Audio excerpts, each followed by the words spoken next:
लेकिन सबसे पहले आज की कवर स्टोरी की बात करते हैं। अरब में 40 दिनों तक चला युद्ध फिलहाल 2 हफ्ते के लिए रुक गया है।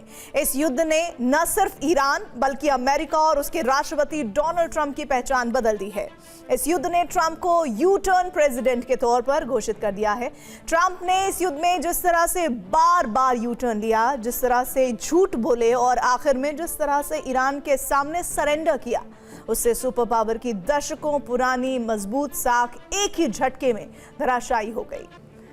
ईरान ने अमेरिका के सामने 10 पॉइंट की कठिन शर्तें रखी हैं। पहली शर्त है कि भविष्य में ईरान पर हमले न हो, स्ट्रेट ऑफ हॉर्मुज पर ईरान का नियंत्रण हो, इस रास्ते से गुजरने वाले जहाजों से ईरान टोल लेने की तैयारी में है, और इतना ही नहीं, ईरान की मांग है कि उसे यूरेनियम संवर्धन की मंजूरी मिले।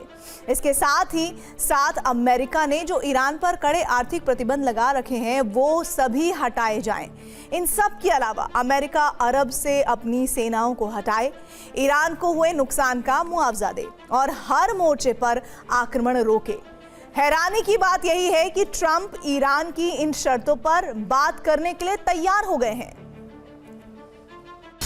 22 मार्च की सुबह ट्रंप ने अचानक हमले रोकने का ऐलान कर दिया।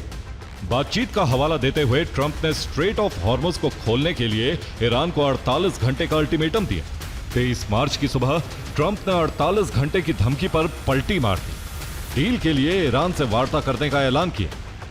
23 मार्च की शाम ट्रंप ने अल्टीमेटम को 5 दिनों तक फिर बढ़ा दिया। ईरान अमेरिका के बीच सकारात्मक बातचीत का हवाला दिया। 27 मार्च की सुबह ट्रंप ने ईरानी ऊर्जा ठिकानों पर 10 दिनों के लिए हमले टाल दिए। ऐलान किया कि ईरान के कहने पर 6 अप्रैल तक डेडलाइन बढ़ाई है। 29 मार्च की सुबह इस तारीख पर ट्रंप ने एक बार फिर यू टर्न ली। इस बार ईरान की डिसैलिनेशन और पावर प्लांट को तबाह करने की धमकी दी। 4 अप्रैल की शाम 48 घंटों का ईरान को नया अल्टीमेटम दिया। हॉर्मुज नहीं खोलने पर तबाही की नई धमकी दी। 5 अप्रैल की शाम सोशल मीडिया पर ईरान के लिए अपशब्द कहे। 7 अप्रैल तक हॉर्मुज खोलने पर ईरान को नर्क बनाने की चेतावनी दी। एक सभ्यता खत्म हो जाएगी, ये सभ्यता फिर कभी वापस नहीं आएगी। मैं नहीं चाहता ऐसा हो, लेकिन शायद ऐसा होगा। ईरान के महान लोगों पर ईश्वर की कृपा बनी। सवाल ये है कि 40 दिनों की जो जंग हुई उसमें ईरान की जीत और अमेरिका का सरेंडर क्यों इसे माना जा रहा है? सीज फायर के बाद क्यों कहा जा रहा है कि ईरान ने अमेरिका जैसी महाशक्ति को घुटने टेकने पर मजबूर कर दिया?